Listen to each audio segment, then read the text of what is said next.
Ang alikabok ay sumasayaw sa guhit ng liwanag na tumatagos mula sa mataas na bintana ng silid ni Leo. Para kay Lourdes ang kwartong ito ay isang munting santuwaryo ng nakaraan isang lugar kung saan ang halakhak ng yumaong si Senyora Estrella at ang masasayang sigaw ng batang si Leo ay tila nakakapit pa sa mga pader. Ngunit sa mga nagdaang linggo ang santuwaryo ay unti-unting nilalamon ng isang bagong kapangyarihan, isang malamig at tahimik na anino. Nakatayo sa may pintuan si Lourdes, hindi gumagalaw habang pinapanood ang aninong iyon, si Catherine, ang bagong asawa ni Don Ricardo de Vega. Suot ang isang puting bestida na lalong nagpapatingkad sa kanyang perpektong balat at itim na buhok. Gumalaw si Catherine sa loob ng silid na para bang isa itong general na nagsisiyasat sa nasakop na teritoryo. Huminto siya sa harap ng isang maliit na estante. Ang kanyang mga mata na kasing kulay ng malamig na asul ng karagatan ay walang emosyong tumitig sa mga laruan ni Leo. Dahan-dahan, itinaas niya ang kanyang kamay na may perpektong manicure at kinuha ang isang maliit na kotseng gawa sa kahoy. Gasgas na ito at kupas na ang pintura sa ilang bahagi, ngunit alam ni Lourdes ang kwento nito. Regalo iyon ni Senyora Estrella kay Leo noong ikalimang kaarawan nito bago siya pumanaw. Iyon ang paboritong laruan ng bata. Walang pag-aalinlangan ibinagsak ni Catherine ang kotseng kahoy sa isang itim na basurahan na puno na ng mga gamit ni Leo, mga lumang libro, mga guhit, at isang unan na may borda ng pangalan ng kanyang ina. Ang tunog ng pagbagsak nito sa ibang mga bagay ay mahina, ngunit para kay Lourdes iyon ay kasing lakas ng isang kulog. Doon lang napansin ni Catherine ang kanyang presensya. Isang matamis na ngiti ang biglang lumitaw sa kanyang mga labi, ngunit hindi ito umabot sa kanyang mga mata. May kailangan ka, Lourdes? Ang tanong niya, ang boses ay malambing, ngunit may bahid ng yelo. Mabilis na yumuko si Lourdes. Wala po, senyora. Tinitingnan ko lang po kung kailangan ng maglinis. Sagot niya, pinipilit na panatilihing kalmado ang kanyang boses. Mabuti, sabi ni Catherine, bago ibaling muli ang tingin sa estante. Siguraduhin mong malinis ang lahat ng bakas ng kahapon. Ang bahay na ito ay kailangan ng bagong simula. Ang mga salitang iyon ay tumarak sa puso ni Lourdes. Bagong simula. Iyon ang palaging sinasabi ni Catherine.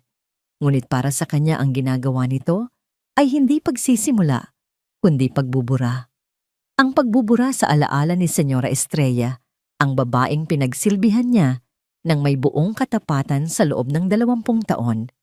Ang hapunan ng gabing iyon ay isang perpektong pagtatanghal. Sa mahabang mesa na gawa sa mahogany, sa ilalim ng kumikinang na chandelier, si Don Ricardo ay mukhang masaya sa unang pagkakataon sa loob ng mahabang panahon. Ang kanyang mga mata ay puno ng pagsamba habang tinititigan si Catherine na nakaupo sa tabi niya ang larawan ng isang perpektong asawa. Napakasarap ng luto, mahal, sabi ni Don Ricardo, hinawakan ng kamay ni Catherine. Ngumiti si Catherine, isang nangiting puno ng init na para lamang kay Don Ricardo. Gusto ko lang na palagi kang masaya, mahal, ikaw at si Leo. Narinig ni Lourdes ang pangalan ng bata at napatingin siya mula sa kanyang kinatatayuan sa gilid ng silid. Tahimik si Leo, tinutusok-tusok lang ang kanyang pagkain gamit ang tinidor. Ang dating sigla sa mga mata nito ay napalitan ng isang ulap ng pag-iingat. Isang bagong tagasilbi ang nagkamali sa paglagay ng kutsara sa tabi ng plato ni Catherine. Hindi ito napansin ni Don Ricardo, ngunit nakita ito ni Lourdes. Hindi umimik si Catherine. Tumingin lang siya sa tagasilbi, isang tingin na napakalamig, napakatalim na tila kayang magpabagal ng pagtibok ng puso. Agad na namutla ang tagasilbi at nanginginig na inayos ang kubyertos. Iyon ang pamamalakad ni Catherine, tahimik, mabilis at walang awa. Pagkatapos ng hapunan habang nagkakape sa sala, sinimulan ni Catherine ang kanyang plano. Inakbayan niya si Don Ricardo, ang kanyang boses ay puno ng kunwaring pag-aalala. Mahal na papansin ko si Leo nitong mga nakaraang araw. Tila malungkot pa rin siya. Panimula niya. Bumuntong hininga si Don Ricardo. Alam ko, miss na miss pa rin niya ang kanyang ina. Hindi ko alam kung ano ang gagawin. Ito ang pagkakataong hinihintay ni Catherine. Naisip ko lang, baka kailangan niya ng pagbabago ng kapaligiran. May pinsan ako sa probinsya sa Batangas. May mga anak din siyang kasing edad ni Leo. Maraming puno, malawak ang lupain. Baka makatulong kung doon muna siya magbakasyon ng ilang linggo para makalanghap ng sariwang hangin at makahanap ng mga bagong kalaro. Napatingin si Don Ricardo sa kanya, ang kanyang mukha ay nagliwanag sa pasasalamat. Napakabuti mo talaga, Catherine. Palagi mong iniisip ang kapakanan ng anak ko. Siyempre naman, sagot ni Catherine, hinalikan ng pisngi ng asawa. Pamilya na tayo ngayon at gagawin ko ang lahat para maging masaya ang pamilyang ito. Mula sa kanyang kinatatayuan, narinig ni Lourdes ang lahat. Nanlamig ang kanyang buong katawan. Probinsya, alam niyang ayaw na ayaw ni Leo sa bukid. At wala siyang nabalita ang pinsan si Catherine na malapit sa bata. Isa itong kasinungalingan, isang napakalinaw na kasinungalingan, ngunit si Don Ricardo na bulag sa pag-ibig ay naniwala sa bawat salita. Kung ganoon ay aayusin ko na ang lahat, masayang sabi ni Catherine. Maari na siyang umalis bukas para masanay na siya kaagad. Kinabukasan walang naganap na pag-alis, walang maleta na inihanda, walang kotse na naghihintay. Nang tanungin ni Lourdes ang ibang kasambahay, ang sabi lang nila ay maagang umalis si Leo kasama ang isang driver na ipinadala ni Catherine. Hindi ito nakita ni Don Ricardo dahil may maaga siyang pulong sa opisina. Isang nakakabinging katahimikan ang bumalot sa mansyon. Ang kawalan ni Leo ay mas mabigat pa kaysa sa kanyang presensya. Nang gabing iyon, hindi mapakali si Lourdes. Pagkatapos ng kanyang mga gawain, naglakad siya sa pasilyo patungo sa silid ni Leo. Naging ugali na niya itong silipin ng bata bago siya matulog. Nadatnan niyang nakasara ang pinto. Normal lang yon. Ngunit nang hahawakan na sana niya ang seradura para pihitin ito, napansin niya ang isang bagay na nagpatigil sa kanyang paghinga. May susi. Nakasaksak ito sa butas ng susian mula sa labas. Hinawakan niya ito. Sinubukan niyang pihitin. Nakakandado. Ang silid ay nakakandado mula sa labas. Isang matinding takot ang gumapang sa kanyang likuran. Mas malamig pa kaysa sa marmol na sahig na kanyang inaapakan. Bakit kailangang ikandado ang isang bakanteng silid mula sa labas? Ang sabi nila'y nasa probinsya na ang bata. Ngunit isang boses sa kanyang isipan, isang boses na puno ng karanasan at katapatan. Sa pamilyang matagal na niyang pinagsilbihan, ang bumulong ng isang mas nakakatakot na tanong. Paano kung hindi talaga siya umalis? Ang gabing iyon ay isa sa mga pinakamahaba sa buhay ni Lourdes. Ang imahe ng susian sa labas ng pinto ng silid ni Leo ay paulit-ulit na naglalaro sa kanyang isipan. Hindi siya makatulog. Ang bawat kaluskos sa mansyon, ang paghuni ng hangin, ang paglagitik ng lumang kahoy ay tila may dalang masamang balita. Sa gitna ng madaling araw, habang nakahiga at nakatitig sa kisame, narinig niya ito. Isang tunog na napakahina, halos hindi marinig. Isang mahinang kaluskos na sinundan ng tila isang pigil na ungol. Nagmula ito sa ibaba, sa direksyon ng hagdanan pababa sa basement. Agad siyang napabangon. Pinakiramdaman niya ang paligid. Ang buong bahay ay tahimik. Baka guni-guni lang niya isang pusang ligaw sa labas o isang daga sa pagitan ng mga pader. Ngunit may kung anong nagsasabi sa kanyang hindi iyon ordinaryong ingay.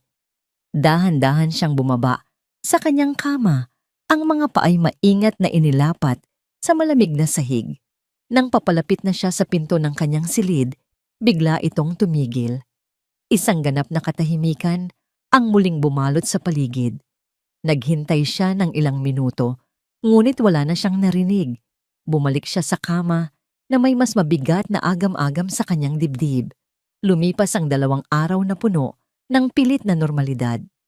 Ang mansyon ay kumikilos na parang isang makinang perpektong langisan sa ilalim ng pamumuno ni Catherine. Malinis ang bawat sulok na kahanay, ng tama ang bawat palamuti, at ang mga kasambahay ay kumikilos ng may takot at pag-iingat.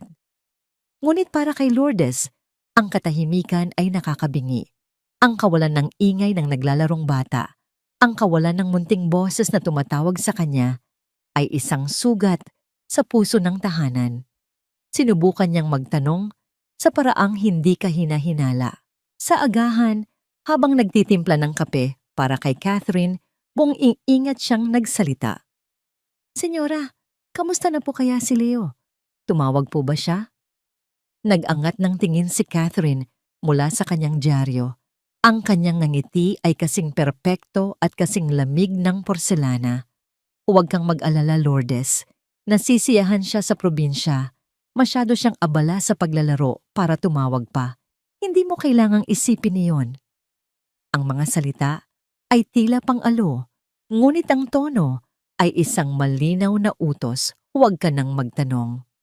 Sa araw ding iyon, nakita ni Lourdes si Mia, ang batang kasambahay, na tila laging nakabuntot kay Catherine, na palihim na lumalabas mula sa pribadong pag-aaral ng bagong senyora. Namumutla si Mia at tila balisa. Nang magtama ang kanilang mga mata, mabilis na nag-iwas ng tingin si Mia at nagmamadaling lumayo. Kumutob ang dibdib ni Lourdes. Alam niya ang mga kilos ng isang taong may itinatago.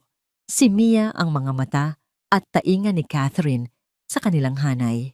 Kailangan niyang malaman kung may alam si Mia. Kinahapunan na tiyempuhan niya itong mag-isa sa laundry area, nagtutupi ng mga puting mantel. Nilapitan niya ito nang may mahinahong ngiti tulad ng isang ina. "Mia, anak." Malumanay niyang panimula. "Napapansin kong malapit ka kay Senyora Catherine. May nabanggit ba siya kung kailan babalik si Leo?" Biglang nanigas si Mia. Ang kanyang mga kamay na nagtutupi ay tumigil. Hindi siya makatingin ng diretso kay Lourdes. Wala po manang, Lourdes." Nautal niyang sagot. "Hindi po kami nag-uusap tungkol doon." "Sigurado ka?" Giit ni Lourdes, ang boses ay malumanay pa rin. "Baka naman may nasabi siya kahit ano lang para mapanatag ang loob ko. Alam mo naman, parang sarili ko na ring apo ang batang yon." Doon na nataranta si Mia. Ibinagsak niya ang mantel na kanyang hawak at humarap kay Lourdes. Ang mga mata ay nanlilisik sa takot at inis. "Wala nga po akong alam. Bakit ba ang kulit-kulit ninyo? Trabaho lang po ito." Nagulat si Lourdes sa tindi ng kanyang reaksyon. Ngunit bago pa siya makasagot, nadulas si Mia at nasabi ang isang bagay na hindi niya dapat sinabi. "Mas mabuti pa sigurong ang sarili ninyo na lang ang intindihin ninyo, manang Lourdes. Baka sa susunod, kayo naman ang mawala." Dito, calm. Natahimik ang buong silid. Agad na napagtanto ni Mia ang bigat ng kanyang sinabi. Nanlaki ang kanyang mga mata, tinakpan ang kanyang bibig, at mabilis na tumakbo palabas nanginginig. Naiwan si Lourdes na tulala. Baka sa susunod kayo naman ang mawala. Hindi yun isang simpleng pagbabanta. Iyon ay isang babala. Isang kumpirmasyon na mayroong isang bagay na napakadilim na nangyayari sa loob ng mansyon. Kinagabihan, habang nagpupunas ng sahig sa pasilyo, naramdaman ni Lourdes ang isang kakaibang bukol sa ilalim ng maliit na alpombra doormat na nakalagay malapit sa pinto papuntang basement. Iyon ang parehong lugar kung saan naririnig niya ang ingay nung isang gabi. Inisip niyang baka may naipit lang na laruan o tsinelas. Inangat niya ang gilid ng alpombra. Hindi laruan ang nakita niya. Isang sapatos. Isang maliit na sapatos na guma. Puti na may disenyo ng isang asul na kotse sa gilid. May maliit na dumi ito sa dulo na alam niyang galing sa paglalaro sa hardin. Nanlamig ang kanyang mga kamay. Dumagundong ang kanyang dibdib na parang tambol. Kilalang kilala niya ang sapatos na yon. Iyon ang paboritong sapatos ni Leo. Ang sapatos na suot nito noong huling araw na nakita niya ito. Hinawakan niya ito. malamig at matigas. Paanong napunta ito rito? At bakit ito nakatago sa ilalim ng alpombra? Hindi ito aksidente. Itinago ito. Napatayo si Lourdes hawak ng mahigpit ang sapatos. Ang kanyang mga mata ay napako sa saradong pinto ng basement. Ang mahinang kaluskos.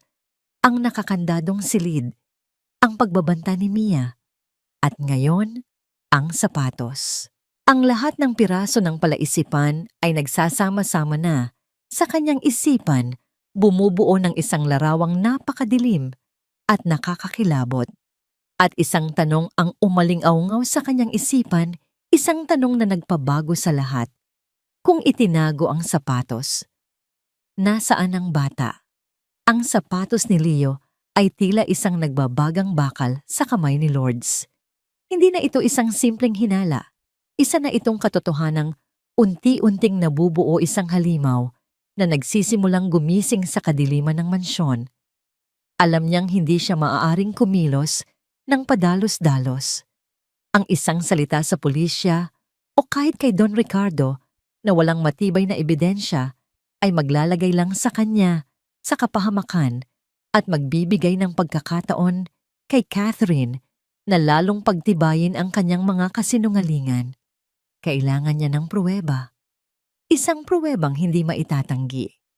Kinabukasan armado ng isang plano, nilapitan niya si Catherine habang ito'y nag-aalmusal sa hardin. Yumuko siya nang may buong paggalang. Senyora, sabi niya sa pinakakalmadong boses na kaya niyang gawin.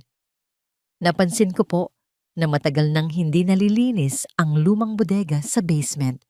Kung inyo pong mamarapatin, nais ko sanang ayusin at linisin niyon ngayong araw para hindi pamugaran ng mga daga.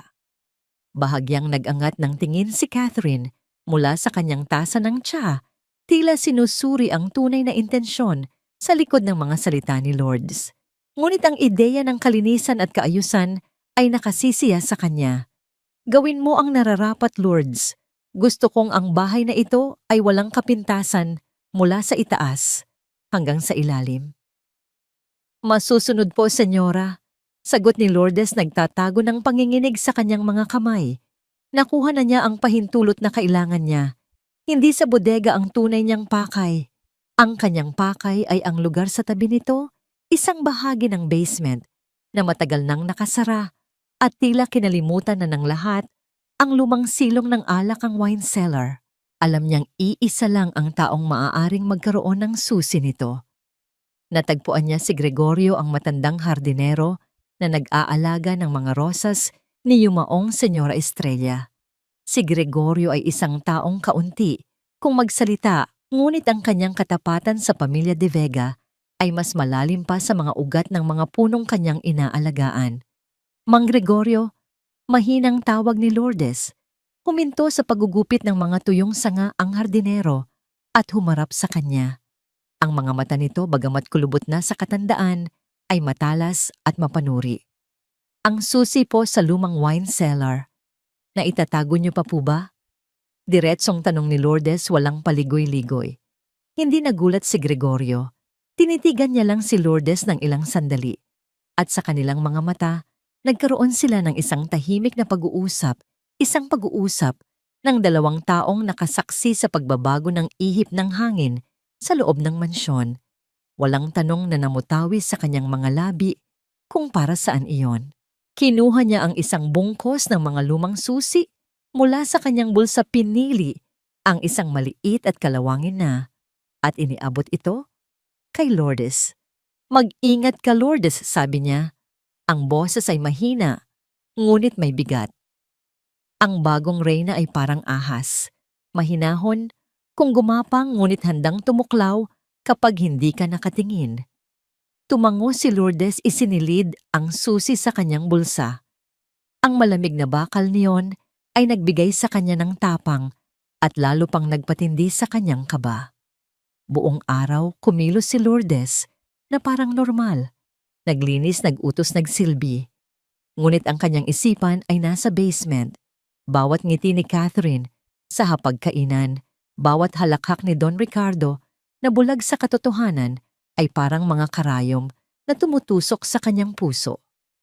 Hating gabi, ang buong mansyon ay natutulog na sa isang mabigat na katahimikan, walang gumagalaw maliban sa mga anino. Ito na ang oras. Dala ang isang maliit na flashlight, dahan-dahang bumaba si Lourdes sa kanyang silid. Ang bawat hakbang niya sa hagdanan ay maingat, ang bawat inggit ng sahig ay tila isang sigaw sa katahimikan. Nakarating siya sa basement. Ang hangin dito ay mas malamig at amoy lupa. Binuksan niya ang pinto ng bodega at nag-iwan ng ilang gamit sa labas para magmukhang totoong naglilinis siya sakaling may magising. Pagkatapos ibinaling niya ang kanyang pansin sa pintuan sa dulo ng pasilyo. Ang pintuan na nakalimutan, makapal ang agiw na bumabalot dito. Ang pintura ay natutuklap na. Mukha itong hindi nabuksan sa loob ng maraming taon. Sa liwanag ng kanyang flashlight, kinuha niya ang kalawangin na susi. Nanginginig niyang ipinasok ito sa seradura. Halos hindi ito pumasok sa una. Ngunit nang persahin niya dahan-dahan, itong lumapat. Pinihit niya ito, ang tunog ng pagpihit ng lumang mekanismo ay nakakabingi sa katahimikan. Click. Huminga siya ng malalim at itinulak ang pinto. Mabigat ito at gumawa ng isang mahaba at nakakakilabot na langit-ngit. Isang amoy ng nabubulok na kahoy, alikabok at basang lupa ang sumalubong sa kanya. Itinutok niya ang flashlight sa loob. Ang sinag nito ay gumuhit sa dilim, nagpapakita ng mga hilera ng mga walang lamang estante ng alak na nababalutan ng sapot ng gagamba. Malamig, walang laman, marumi. Iginagala niya ang liwanag sa paligid mula sa isang sulok patungo sa isa pa. Sa una, wala siyang nakita. Salamat sa Diyos. Naisip niya, kalahating nabunutan ng tinik, kalahating nadismaya. Baka nga nagkamali lang siya ng hinala. Ngunit nang itutok niya ang liwanag sa pinakamadilim na sulok sa likod ng isang nabuwal na estante, tumigil ang kanyang paghinga. Mayroong isang bagay doon. Isang munting anyo na nakabaluktot na parang bola. Nakasuot ito ng maruming damit na pambahay. Dahan-dahan siyang humakbang papasok, ang puso niya'y tumitibok ng sobrang bilis na halos hindi na siya makahinga. Ang sinag ng kanyang flashlight ay nanginginig. Bawat hakbang ay tila 1 kilometro. Nang nasa 3 talampakan na lang ang layo niya, huminto siya. Ang anyo ay hindi gumalaw. Sa nanginginig na boses, halos isang pabulong na panalangin, tinawag niya ang pangalan. Leo.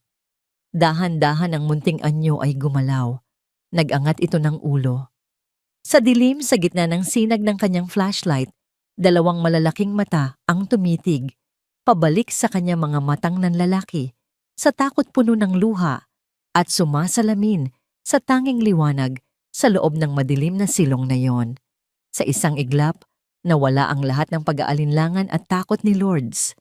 Napalitan ito ng isang nag-uumapaw na damdamin, isang pinaghalong awa, galit at determinasyon na protektahan ang bata sa kanyang harapan. Lumuhod siya sa maruming sahig at niyakap ng mahigpit si Leo. Naramdaman niya ang panlalamig ng balat nito at ang panginginig ng munting katawan. Leo, anak ko. Bulong niya, ang bawat salita ay basag dahil sa namumuong luha. Anong ginawa nila sa'yo? Manang Lourdes. Humikbi ang bata, ang mukha'y isinubsob sa balikat ng matanda. Akala ko po hindi na kayo darating. Dahan-dahan siyang inihiwalay ni Lourdes at sinuri ang kalagayan nito. Payat na payat si Leo. Ang dating mamula-mulang pisngi ay humpak na at may bahid ng dumi. Ang kanyang mga mata, bagamat puno ng luha, ay may bahid ng pag-asa sa unang pagkakataon sa loob ng ilang araw. Sabi niya po, maglalaro kami ng taguan. Kwento ng bata sa nanginginig na boses. Sabi niya ito daw po ang pinakamagandang taguan sa buong bahay. Pumasok po ako dito. Tapos nilock niya po ang pinto. Sabi niya, babalikan niya ako. Hindi na po siya bumalik. Ang bawat salita ay parang suntok Sa dibdib ni Lourdes, isang laro. Ginamit ni Catherine ang kamusmusan ng isang bata laban dito. Ang kalupitan ay halos hindi kayang sikmurain. "Shh, tahan na," sabi niya habang pinupunasan ang mga luha ni Leo gamit ang kanyang palad. "Nandito na ako. Hindi kita pababayaan. Ilalabas kita rito. Pangako." Ngunit alam niyang hindi iyon magiging madali. Hindi niya maaaring basta na lang ilabas si Leo. Magtatanong ang lahat. Si Catherine ay gagawa ng paraan para pagmukain siyang kontrabida, isang baliw na katulong na nag-imbento ng kwento. Kailangan niyang maging matalino. "Makinig ka, Leo," sabi niya ng may diin. "Sa ngayon, kailangan mong manatili dito. Kailangan mong maging matapang at tahimik. Babalik ako gabi-gabi. Magdadala ako ng pagkain at tubig. Huwag kang gagawa ng kahit anong ingay. Naiintindihan mo ba?" Tumango ang bata, ang mga matay puno ng pagtitiwala. Ang tiwalang yon ang nagbigay kay Lourdes ng lakas na kailangan niya. Bago umalis, hinubad niya ang kanyang alampay shawl at ibinalot sa nanlalamig na katawan ng bata. Para hindi ka ginawin bulong niya at mabilis na lumabas, isinarang muli ang pinto ng walang tunog. Nagsimula ang mapanganib na ritual ni Lourdes. Tuwing gabi, kapag sigurado na siyang tulog na ang lahat, palihim siyang kumukuha ng pagkain mula sa sarili niyang baon, isang piraso ng tinapay, isang saging, o ilang biskwit na kanyang itinatabi. Nagpupuno siya ng isang maliit na bote ng tubig. Ang pagpunta sa basement ay isang pagsubok sa kanyang katatagan. Ang bawat hakbang ay may kasamang panalangin. Ang bawat anino ay tila isang kaaway. Sa loob ng silong nakikita niya ang unti-unting pagbabalik ng lakas ni Leo. Nagkakaroon na muli ng kulay ang mga pisngi nito, ngunit ang takot sa mga mata nito ay naroon pa rin. Ang pinakamalaking banta sa kanyang misyon ay si Mia. Ang dalaga ay tila laging nasa lugar na hindi niya inaasahan. Madalas niya itong makasalubong sa pasilyo sa kalaliman ng gabi na may palusot na kukuha ng tubig o mag-aayos ng kung ano. Ang mga mata ni Mia ay laging mapanuri, laging naghahanap ng mali. Isang gabi malapit na siyang mahuli. Pababa na si Lourdes sa hagdan patungong basement, may daladalang isang maliit na supot na naglalaman ng tinapay at isang mansanas. Nasa kalagitnaan na siya ng hagdanan nang biglang bumukas ang ilaw sa itaas. "Manang Lourdes." Nanigas sa kinatatayuan si Lourdes. Si Mia. Nakatayo ito sa itaas ng hagdanan, nakapamewang ang mukha ay kunot na kunot. "Saan po kayo pupunta? At ano po yang dala ninyo?" Naramdaman ni Lourdes ang pag-akyat ng dugo sa kanyang mukha. Anong sasabihin niya? Na maglilinis siya ng basement sa ganitong oras ng gabi. May narinig kasi akong ingay ng daga. Titingnan ko lang sana sa bodega." Palusot niya. Hindi kumbinsido si Mia. Tumingin ito sa supot na hawak ni Lourdes. Daga po ba yan o pagkain ng daga? Alam ni Lourdes na wala na siyang oras. Kailangan niyang gumawa ng paraan. Sa gilid ng hagdanan, may isang maliit na aparador kung saan nakatambak ang mga lumang kaldero at kawali. Sa isang mabilis na kilos, sinadya niyang mawalan ng balanse at sinagi ang pinto ng aparador. Lag, crash, kalampag. Isang nakakabiinging ingay ang umalingaw-ngaw sa buong bahay nang magbagsakan ang mga lumang gamit sa sahig. "Ano ba yan?" Sigaw ni Mia, ang atensyon ay ganap na naalis kay Lourdes. "Patay ako kay senyora nito ingay-ingay." Dali-dali itong bumaba para tingnan ang kalat nagbubulong-bulong sa inis. Iyon ang pagkakataon ni Lourdes. Habang abala si Mia sa pagpulot ng mga bumagsak na kaldero, mabilis at tahimik siyang tumakbo patungo sa wine cellar. Binuksan niya ang pinto, iniabot kay Leo ang supot at bumulong, "Babalik ako mamaya. Mag-ingat ka." Bago pa makabalik si Mia, nakabalik na rin si Lourdes sa tabi nito, nagkukunwaring tumutulong magligpit. "Naku, pasensya na Mia. Dumulas ako." Sabi niya, pinipilit na maging kalmado ang kanyang paghinga. Tiningnan lang siya ni Mia ng masama at nagpatuloy sa paglilinis. Nakaligtas siya, Ngunit napagtanto niyang paubos na ang kanyang oras. Kinagabihan, hindi mapakali si Lourdes. Bumalik siya sa basement mas maaga kaysa karaniwan dala ang takot na baka may sumunod sa kanya. Nang buksan niya ang pinto, isang tunog ang sumalubong sa kanya na nagpatindig sa lahat ng balahibo sa kanyang katawan. Isang mahinang pag-ubo na sinundan ng isang tunog ng hirap na paghinga. Isang pagwiz. Dali-dali niyang tinutukan ng flashlight si Leo. Nakaupo ito sa sulok nakasandal sa pader at sapo ang kanyang dibdib. Ang bawat paghinga niya ay isang pakikibaka. Leo! Sigaw niya sa pabulong na paraan. Anong nangyayari? Hindi po. Ako. Makahinga ng mabuti. Sabi ng bata sa pagitan ng mga paghingal. Hika. Asthma. Alam na alam ni Lourdes ang tunog na yon. Bigla siyang kinabahan. Nagpalingalinga siya sa dilim. Nasaan ang inhaler mo, ang gamot mo sa hika? Tanong niya, ang boses ay puno na ng pag-aalala. Tumingin si Leo sa kanya, ang mga matay nanlalaki sa takot at hirap. Kinuha po niya. Sagot ng bata, ang bawat salita ay isang pilit na hangin. Noong dinala niya po ako dito, kinuha niya po. Sabi niya, hindi ko na raw po kailangan. Isang matinding lagim ang bumalot kay Lourdes. Hindi na lang ito simpleng pagkulong. Ito ay isang tangkang pagpatay. Alam ni Catherine ang kondisyon ng bata.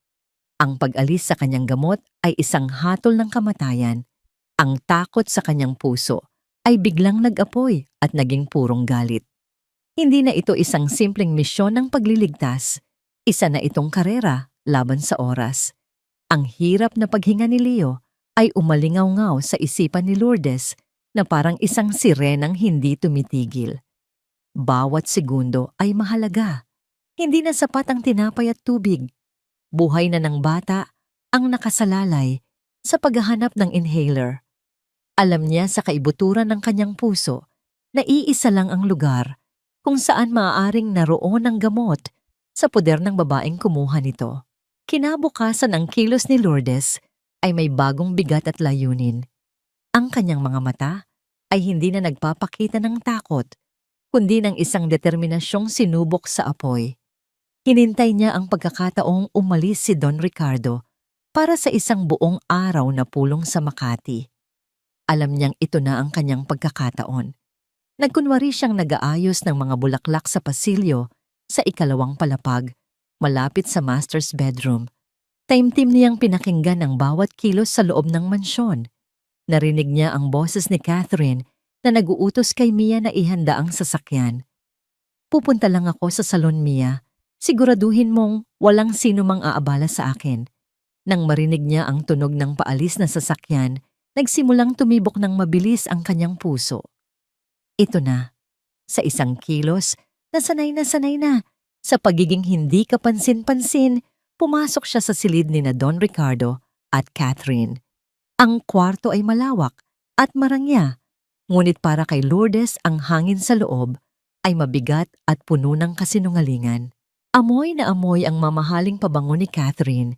Hindi siya nag-aksaya ng panahon. Alam niyang limitado ang kanyang oras. Hindi niya sinuri ang mga aparador ng damit o ang tokador.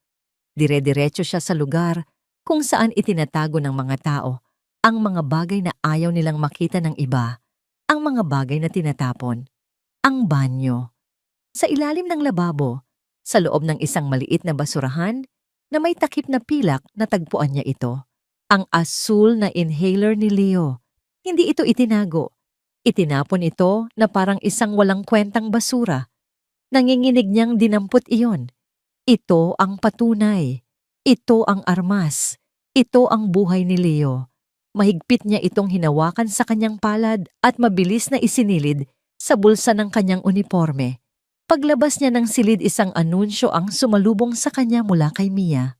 Manang Lourdes, pinapasabi po ni Senyora na maghahanda tayo para sa isang malaking handaan sa Biyernes, sabi ng dalaga. First mansari daw po nila ni Sir Ricardo. Isang malaking handaan, isang pagdiriwang, habang ang anak ng kanyang asawa ay nag-aagaw buhay sa isang madilim na silong sa ilalim mismo ng kanilang mga paa.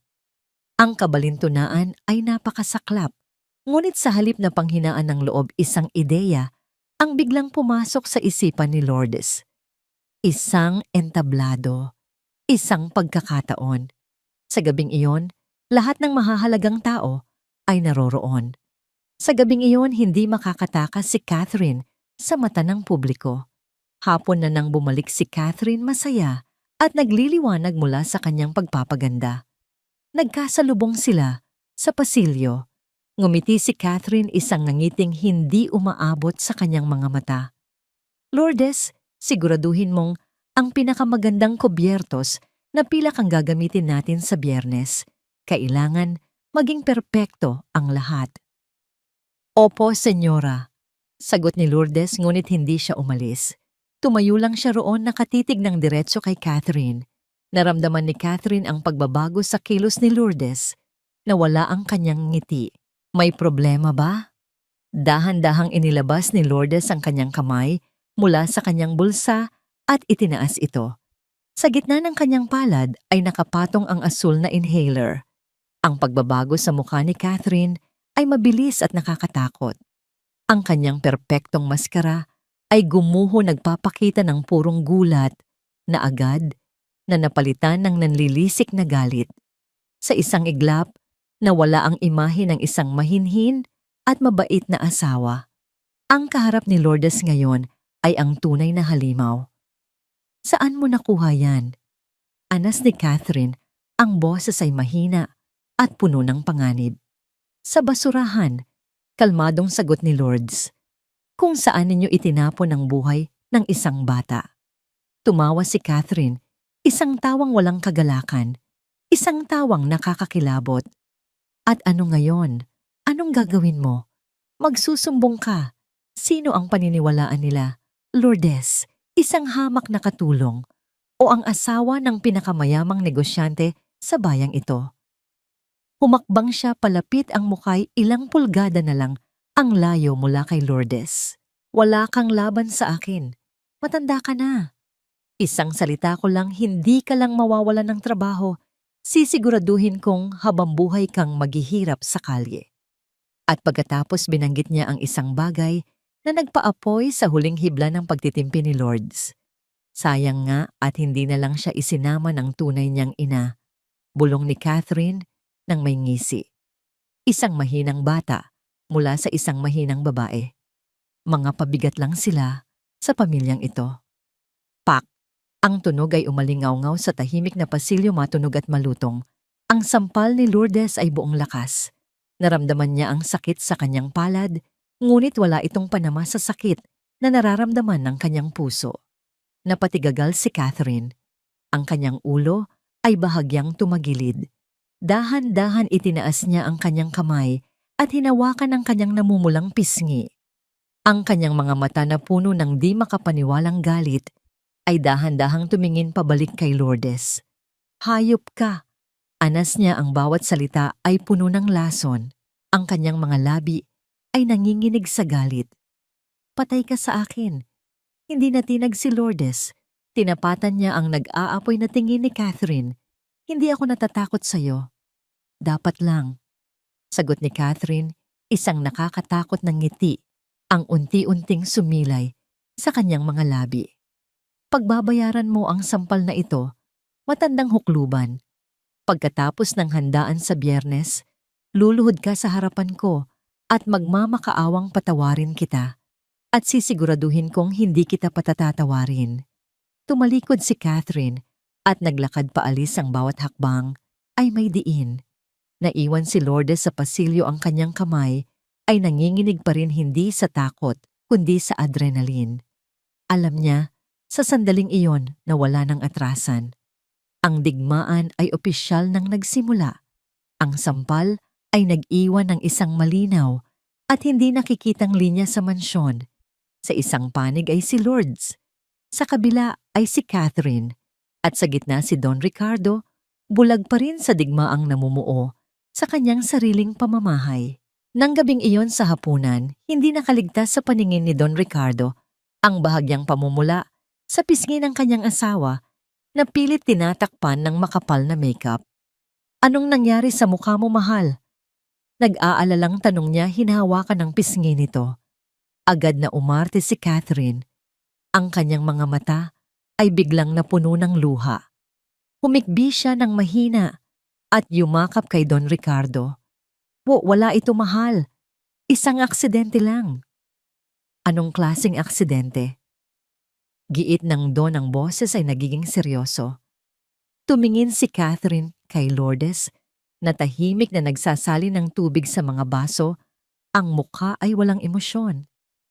Si Lourdes, siguro ay pagod lang siya. Nagsimula siyang magsinungaling, ang boses ay basag at puno ng awa sa sarili. Nagkamali ako ng utos sa kanya. At bigla na lang niya akong nasampal. Sabi niya ay naiinggit daw siya sa akin na hindi ko raw dapat inaagaw ang pwesto ni Senyora Estrella. Patawarin mo na siya, mahal. Alam kong hindi niya sinasadya. Ang bawat salita ay isang perpektong kalkuladong lason idinisenyo para wasakin ang tiwala ni Don Ricardo kay Lourdes. Tumingin si Don Ricardo sa matandang kasambahay. Ang kanyang mukha ay nagpapakita ng pagkalito at pagkadismaya. Si Lourdes, ang babaeng halos bahagi na ng kanilang pamilya, ay gagawa ng ganoon. Lourdes, totoo ba ito? Tanong niya, ang boses ay may bigat. Hindi sumagot si Lourdes. Ibinaba niya ang pitsel ng tubig at tumingin ng diretso sa kanyang amo. Wala siyang nakitang tulong doon, tanging isang lalaking nalilito at pinipiling paniwalaan ang kanyang bagong asawa. Isang simpleng tango lang ang kanyang isinagot na alam niyang kukumpirma sa kasinungalingan ni Catherine. Sa ngayon, kailangan niyang hayaan itong manalo sa maliliit na laban. Humihingi ako ng paumanhin, senyor, sabi niya sa matatag na boses bago yumuko at tahimik na umalis sa silid kainan. Naramdaman niya ang sakit, isang matinding kirot ng pagtataksil. Ngunit ang sakit na yon ay hindi nagpahina sa kanya. Bagkus ito'y naging gasolina. Pinatigas nito ang kanyang determinasyon. Ngayong alam na niyang wala siyang kakampi, lalo siyang naging sigurado sa kailangan niyang gawin. Hindi na siya aasa sa salita, laban sa salita. Kailangan niya ng isang bagay na hindi kayang baluktutin ng luha at kasinungalingan ni Catherine. Sa sumunod na 2 araw, tiniis ni Lourdes ang malamig na pakikitungo ni Catherine, mga pabulong na insulto, mga dagdag na utos, at mga matatalim na tingin na ipinupukol sa kanya kapag hindi nakatingin si Don Ricardo. Tiniis niya ang lahat ng iyon nang may dignidad ang kanyang isipan ay nakatuon sa isang layunin ng gabi ng handaan. Palihim niyang ibinigay ang inhaler kay Leo na agad nitong ikinabuti. Huwag kang mag-alala, anak, bulong niya sa bata isang gabi. Malapit na itong matapos. Sa Biyernes ng gabi, kailangan mong maging handa. Huwag kang matakot sa kahit anong ingay na maririnig mo. Tandaan mo, darating ako para sunduin ka. Magtiwala ka sa akin. Sa mamantala, sinimulan niyang ihanda ang kanyang huling ebidensya. Alam niyang hindi sapat ang inhaler. Madali itong maipagkakaila. Kailangan niya ang boses mismo ni Catherine. Kailangan niyang marinig ng lahat ang kalupitan nito. Mayroon siyang lumang cellphone na may voice recorder. Luma na ito at gasgas, ngunit gumagana pa rin. Kailangan niyang makahanap ng paraan para maiwan ito malapit sa pinto ng wine cellar sa tamang oras. Hapon, bago ang araw ng handaan, nagkita ulit sila ni Gregorio sa hardin. Wala silang sinabi sa isa't isa, ngunit sa isang tingin lang alam na nila ang iniisip ng bawat isa. Malapit na ang bagyo Lourdes, sabi ng matanda, habang pinuputol ang mga ligaw na damo. Alam ko, Mang Gregorio, at kailangan kong siguraduhing tatayo pa rin ang bahay na ito pagkatapos. Sagot ni Lourdes. May kinuha si Gregorio mula sa kanyang bulsa, isang susi, ngunit hindi ito luma at kalawangin. Bago ito at makintab. Isang master key. Galing sa dating security guard, itago mo. Para kung kailanganin mo ng daan palabas. Kinuha yon ni Lourdes. 100 palabas, isang plano B kung sakaling magkamali ang lahat. Salamat, sabi niya. Ang simpleng kilos na yon ay isang testamento ng kanilang alyansa. Isang alyansang binuo hindi sa salita, kundi sa katapatan. Kinagabihan bago ang pinakahihintay na araw, isinagawa ni Lourdes ang pinakadelikadong bahagi ng kanyang plano. Hating gabi bumaba siya sa basement. Ang buong bahay ay abala sa paghahanda para sa party kinabukasan, kaya walang sino mang nakapansin sa kanya. Maingat niyang inilagay ang kanyang lumang cellphone sa ilalim ng isang nakatumbang kahon malapit sa pinto ng wine cellar. Itinago niya ito sa paraang nakaturo ang mikropono sa pinto. Pinindot niya ang record button. Ang maliit na pulang ilaw ay kumislap, isang munting mata sa dilim. Bumalik siya sa itaas. Ngayon, kailangan na lang niyang hintayin si Catherine na bumaba para pakainin ang kanyang bihag. Ito ay isang sugal. Ngunit sa puntong ito, wala na siyang pagpipilian, kundi itaya ang lahat. Bumalik siya sa kanyang silid at ipinikit ang kanyang mga mata, hindi para matulog, kundi para magdasal. Ipinagdasal niya ang kaligtasan ni Leo. Ipinagdasal niya ang kanyang sariling lakas ng loob. At ipinagdasal niyang bukas ng gabi ang katotohanan, gaano man ito kapangit ay sa wakas ay sisikat. Ang araw ng handaan ay dumating. Ang Mansyon de Vega ay nagbagong anyo. Mula sa isang tahanang binabalot ng lihim at takot, ito ay naging isang maningning na larawan ng karangyaan. Ang mga chandelier ay kumikinang na parang mga diamante. Ang sariwang amoy ng mga puting rosas at liryo ay humahalo sa hangin. Ang mga catering staff ay abalang naglalatag ng mga mamahaling kubyertos sa mga mesang may puting mantel. Sa gitna ng lahat ng ito, si Catherine ang reyna. Suot ang isang mahabang bestidang kulay dugo na perpektong bumabagay sa kanyang pulang. Labi bawat kilos niya ay puno ng kumpiyansa at kapangyarihan. Siya ang sentro ng atensyon. Binabati ang bawat bisitang dumarating, mga politiko, mga negosyante at ang alta sosyedad nang may ngiting kasing tamis ng pulot, ngunit kasing lamig ng yelo para sa mga nakakakilala sa kanya. Si Lourdes, sa kabilang banda, ay tila isang anino. Gumagalaw siya sa gilid ng pagdiriwang nagsasali ng alak, nag-aayos ng mga platito, ang kanyang mukha ay isang blangkong maskara na nagtatago sa nag-aalab na apoy sa loob niya. Bawat ngiti ni Catherine, bawat halakhak ni Don Ricardo na masayang-masaya sa tabi ng kanyang asawa ay nagpapatibay lamang sa kanyang determinasyon. Nakita niya ang kanyang amo, lubos na nabibighani sa pagtatanghal ni Catherine, at isang kirot ang tumagos sa puso ni Lourdes. Kung alam mo lang, Senyor, kung alam mo lang ang halimaw na katabi mo. Bago pa man maging abala ang lahat, nagkaroon siya ng isang maikling pagkakataon. Palihim siyang bumaba sa basement. Ang tunog ng party sa itaas ay malayo at mahina, na tila mula sa ibang mundo. Nanginginig niyang kinuha ang cellphone mula sa pinagtaguan nito. Pindot niya ang stop button at mabilis na isinaksak ang earphones. Habang naglalakad, pabalik sa itaas, pinakinggan niya ang recording.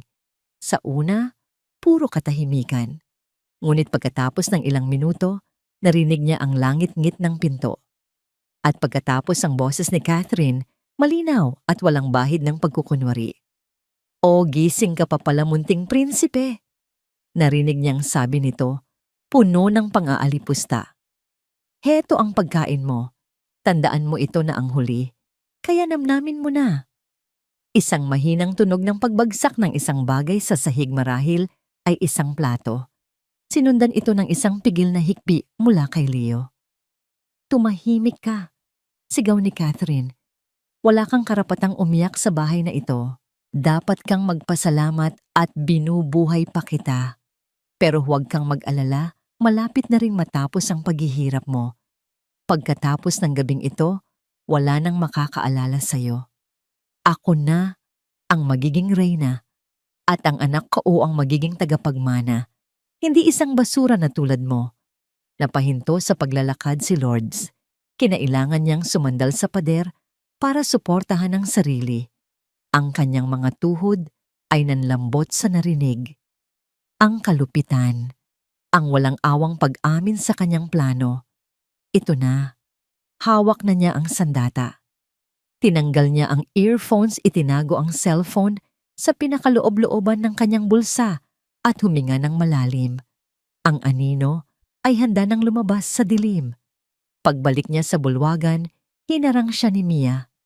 Ang batang kasambahay ay namumutla, ang mga mata ay puno ng kaba. Manang Lourdes, bulong nito, hinila siya sa isang sulok. Nakikiusap po ako. Ano man ang binabalak ninyo, itigil niyo na po. Tinitigan siya ni Lourdes, ang kanyang mga mata ay matalim. Bakit, Mia? Dahil natatakot ka para sa akin o dahil natatakot ka para sa sarili mo? Yumuko si Mia, hindi makatingin. Pareho po. Alam ko pong may mali pero wala po akong magawa. Pinangakuan niya po ako.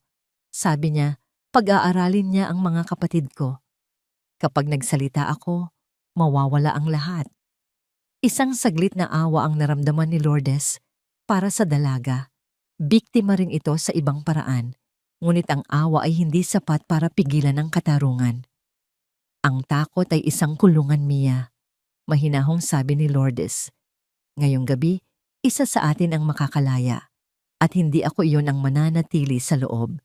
Iniwan niya si Mia na tulala at nanginginig. Oras na. Si Don Ricardo ay umaakyat na sa maliit na entablado. Hawak ang isang mikropono, handa nang magbigay ng kanyang talumpati.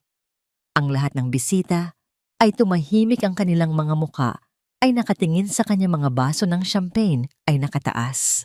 Si Catherine ay nakatayo sa tabi ng entablado, ang reyna na naghihintay sa papuri ng kanyang hari. Hawak ng mahigpit ang cellphone sa kanyang bulsa, sinimulan ni Lourdes ang kanyang mabagal, ngunit determinadong paglakad patungo sa gitna ng bulwagan. Ang bawat hakbang ay tila 1,000 libra ang bigat. Ang bawat tibok ng kanyang puso ay isang sigaw. Para sa iyo ito, Senyora Estrella. Para sa iyo ito, Leo. Ang bagyo ay narito na, at si Lourdes ang magiging kidlat nito. Mga kaibigan, pamilya, nagsimula si Don Ricardo, ang kanyang boses ay masaya at malakas, umalingaw-ngaw sa buong bulwagan. Ngumiti siya ng malapad, isang ngiti ng isang taong tunay na naniniwala na natagpuan na niyang muli ang kaligayahan. Itinaas niya ang kanyang kopita patungo kay Catherine na nagbigay sa kanya ng isang mapagmahal na tingin. 1 buwan na ang nakalipas nang muli akong biniyayaan ng pagkakataon na magmahal. 1 buwan na ang nakalipas nang dumating sa buhay ko ang isang anghel. Si Catherine ay hindi lang isang asawa. Siya ang liwanag na muling nagbigay kulay sa aking madilim na mundo. Habang nagsasalita si Don Ricardo, si Lourdes ay naglalakad. Ang bawat hakbang niya ay sinadya. Hindi mabilis, hindi mabagal. Isang paglakad na may bigat at layunin. Ang mga bisita sa kanyang daraanan ay bahagyang umuurong nagtataka sa isang hamak na kasambahay na naglalakad patungo sa sentro ng atensyon na tila may sarili siyang pag-aari sa lugar. Nakita siya ni Catherine. Sa isang iglap na wala ang nangiti sa mga labi nito. Napalitan ito ng isang nanlilisik na tingin, isang tahimik na babala na nagsasabing, subukan mo. Ngunit hindi natinag si Lourdes. Patuloy siya sa paglakad. Dinala niya hindi lang ang kanyang kagandahan, kundi pati na rin ang kanyang kabutihan. Nasa harap na ng entablado si Lourdes. Huminto siya ilang talampakan lang ang layo mula kay Don Ricardo na hindi pa siya napapansin abala sa kanyang papuri. Patawarin ninyo ako, senyor. Ang boses ni Lourdes ay hindi malakas, ngunit dahil sa biglaang pagsasalita, ito'y tumagos sa katahimikan na parang isang punyal. Agad na naputol ang talumpati ni Don Ricardo. Tumingin siya sa ibaba, nagulat at bahagyang nainis. Ang lahat ng mga mata sa bulwagan ay napako ngayon kay Lourdes. Lourdes, anong ginagawa mo? Tanong ni Don Ricardo, naguguluhan. Si Catherine, na nakatayo sa gilid, ay mabilis na kumilos. Huwag ninyo siyang pansinin. Mahalasing yata ang matanda. Security, ilabas niyo siya. Ngunit huli na ang lahat. Inilabas ni Lourdes ang kanyang lumang cellphone. Hindi siya nagsalita. Pindot niya lang ang play button at itinaas ito. Sa una walang nakarinig. Ngunit kinuha ni Lourdes ang baso ng tubig sa pinakamalapit na mesa at marahang itinuktok dito gamit ang kanyang kuko. Ting! Ang tunog ay sapat na para patahimikin ang nagbubulungang mga tao. At sa katahimikang iyon, ang recording ay umalingaw-ngaw. O gising ka pa pala, munting prinsipe. Eng boses ni Catherine, walang pagkukunwari puno ng lason, ay pumuno sa hangin. Narinig ng lahat. Naniga si Don Ricardo. Ang ngiti sa kanyang mukha ay unti-unting naglaho na palitan ng isang ekspresyon ng ganap na pagkalito. Heto ang pagkain mo. Tandaan mo ito na ang huli. Kaya namnamin mo na. Isang kolektibong paghinga ng gulat ang maririnig mula sa mga bisita. Tumingin sila mula kay Lourdes patungo kay Catherine na ngayon ay namumutla na parang isang multo. Wala kang karapatang umiyak sa bahay na ito. Malapit na rin matapos ang paghihirap mo. Pagkatapos ng gabing ito, wala nang makakaalala sa'yo. Ako na ang magiging reyna at ang anak ko ang magiging tagapagmana. Hindi isang basura na tulad mo. Nang matapos ang recording, isang nakakabinging katahimikan ang bumalot sa bulwagan. Ang tanging maririnig ay ang mahinang tunog ng musika mula sa mga speaker. Isang palabas. Ito'y gawa-gawa lamang. Sigaw ni Catherine, ang kanyang boses ay nanginginig sa pagitan ng galit at takot. Isang peke boses ko yan, oo. Pero in-edit niya. Gusto niya akong sirain. Tumingin siya kay Don Ricardo. Ang kanyang mga mata ay nagmamakaawa. Mahal, kilala mo ako. Hindi ko magagawa yan. Maniwala ka sa akin. Ngunit ang tingin ni Don Ricardo ay wala na sa kanya. Ito'y nakapako kay Lourdes, ang kanyang isipan ay pilit na pinoproseso ang narinig. Lourdes! Ano? Anong ibig sabihin nito? Nasaan si Leo?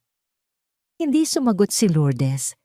Sa halip inilabas niya ang asul na inhaler mula sa kanyang bulsa at itinaas ito para makita ng lahat.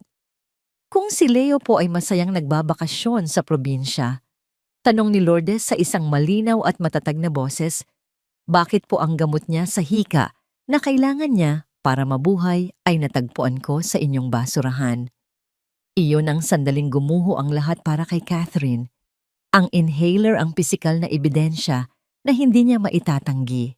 Sa isang iglap ng purong desperasyon na wala ang lahat ng kanyang pagpipigil, sumugod siya patungo kay Lourdes, hindi na isang reyna, kundi isang hayop na nasukol. Sinungaling magnanakaw.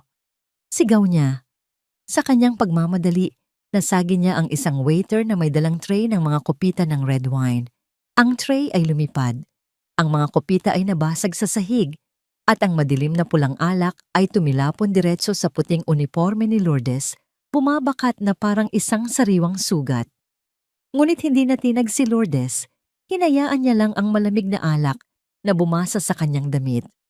Tumayo siya roon, matatag habang si Catherine ay sumisigaw at nagwawala. Ang gulat sa mukha ni Don Ricardo ay napalitan na ng isang bagong emosyon, isang lumalaking takot, isang malamig na katotohanang nagsisimulang gumapang sa kanyang puso. Ang kanyang liwanag, ang kanyang anghel, ay nagpapakita ng tunay nitong kulay sa harap ng lahat. Hindi pa tapos ito, senyor. Sabi ni Lourdes, ang kanyang boses ay nangingibabaw sa kaguluhan. Tumingin siya ng diretso sa mga mata ng kanyang amo. Kung gusto ninyong makita ang totoong liwanag na dinala niya sa inyong buhay. Huminto siya, hinahayaang mabitin ang mga salita sa hangin. Munod po kayo sa akin. Nang walang pag-aalinlangan tumalikod si Lourdes at nagsimulang maglakad patungo sa pinto, papuntang basement. Hinawakan niya ang nanginginig ngunit galit na braso ni Don Ricardo. Halika, Senyor Oras, na para makita ninyo ang katotohanan. At hinila niya ang kanyang amo na para bang nagising mula sa isang masamang panaginip, papalayo sa party, papalayo sa mga kasinungalingan, at pababa, patungo sa madilim na katotohanang naghihintay sa silong. Ang paglakad pababa sa hagdanan ng basement ay tila isang pagbaba sa impyerno. Ang masayang musika ng party ay unti-unting humina at napalitan ng nakakabinging katahimikan na binabasag lamang ng mabibigat na paghinga ni Don Ricardo at ng mga yabag ng iilang bisita na sa sobrang pagkausyoso ay hindi napigilang sumunod. Sa likuran nila ang mga sigaw ni Catherine ay maririnig desperadong sumusubok na pigilan sila. Ricardo, huwag kang maniwala sa kanya. Isang patibong yan. Ngunit si Don Ricardo ay hindi na nakikinig. Ang kanyang mukha ay isang maskara ng bakal. Ang isipan ay nakatuon lamang sa kung ano ang naghihintay sa kanya sa ibaba. Hinila siya ni Lourdes, ang pagkakahawak sa kanyang braso ay mahigpit at hindi nagpapatinag. Nakarating sila sa harap ng pinto ng lumang wine cellar. Ang pinto na nakalimutan ng lahat. Ang pinto na nagsilbing piitan. "Heto na po, senyor," sabi ni Lourdes. Ang boses ay kalmado, ngunit may bigat ng isang hukom. "Ang sorpresang inihanda ng inyong asawa para sa inyong mansari." Gamit ang kalawangin na susi na laging nasa kanyang bulsa, binuksan ni Lourdes ang seradura. Ang tunog ng pagpihit nito ay tila isang hatol. Itinulak niya ang mabigat na pinto. Isang amoy ng alikabok at pagkabulok ang sumalubong sa kanila. Madilim sa loob, ngunit ang liwanag mula sa pasilyo ay sapat na para gumuhit ng isang parihabang liwanag sa sahig, at sa loob ng liwanag na iyon, nakita nila siya, nakaupo sa sulok na kabaluktot payat at marumi. Si Leo. Nang marinig ang pagbukas ng pinto, dahan-dahan siyang nag-angat ng ulo. Ang kanyang mga mata na sanay na sa dilim ay bahagyang sumingkit. Ngunit nang makita niya ang kanyang ama, isang emosyon ang pumuno. Sa kanyang mukha isang halo ng takot, pag-asa at pagkalito. "Titatay!" Ang nanginginig na bulong ng bata, ang boses ay paos dahil sa hindi paggamit. Sa sandaling iyon, gumuho ang buong mundo ni Don Ricardo. Ang lahat ng kasinungalingan, lahat ng pagkukunwari ay nawasak. Ang kanyang anak, ang kanyang nag-iisang anak. Ang sinabi sa kanya'y masayang naglalaro sa probinsya ay narito sa isang madilim at maruming silong mukhang isang bilanggo. Isang tunog ang kumawala mula sa lalamunan ni Don Ricardo, isang tunog na hindi salita, kundi isang ungol ng isang nasaktang hayop. Isang sigaw ng purong sakit at hindi makapaniwalang katotohanan. Leo. Sumugod siya papasok, lumuhod sa maruming sahig at niyakap ang kanyang anak. Naramdaman niya ang butot balat na katawan nito, ang panlalamig, ang panginginig. Ang kanyang mamahaling suit ay nabahira ng dumi at alikabok, ngunit wala siyang pakialam. Paulit-ulit niyang hinalikan ang buhok ng kanyang anak. Ang kanyang mga luha ay malayang bumabagsak na babasa ang maruming pisngi ni Leo. "Anak ko, patawarin mo si tatay. Patawarin mo ako." Paulit-ulit niyang sinasabi. Ang bawat salita ay basag at puno ng pagsisisi. Sakto namang dumating si Catherine. Sa likuran nila hinihingal, ang mukhay puno ng desperasyon. "Ricardo, makinig ka sa akin," sigaw niya. "Hindi ko yan ginawa, si Lourdes. Siya ang kumuha sa bata. Siya ang nagkulong dyan para sirain ako. Maniwala ka sa akin, mahal." Dahan-dahan tumayo si Don Ricardo, karga-karga ang kanyang anak na mahigpit na nakayakap sa kanya. Humarap siya kay Catherine.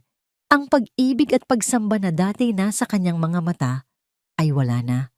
Napalitan ito ng isang bagay na mas masahol pa sa galit, isang malamig at patay na pagkasuklam.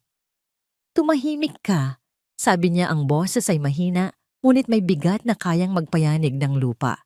"Pero Ricardo, Sinabi kong tumahimik ka. Sigaw niya, ang kanyang boses ay umalingaw-ngaw sa buong basement, isang kulog ng purong galit. Ang mga bisita sa likuran ay napaatras sa takot. Humakbang siya palapit kay Catherine. Tiningnan ko ang anak ko at nakita ko ang gawa mo. Tiningnan ko siya at nakita ko kung anong klase kang demonyo. Hindi totoo yan. Pagtanggi ni Catherine, umaatras. Sa isang kilos na puno ng galit na hindi pa nakikita ng sinuman, mula sa kanya itinulak ni Don Ricardo si Catherine. Hindi ito isang marahas na tulak para manakit, kundi isang tulak ng pagtatakwil.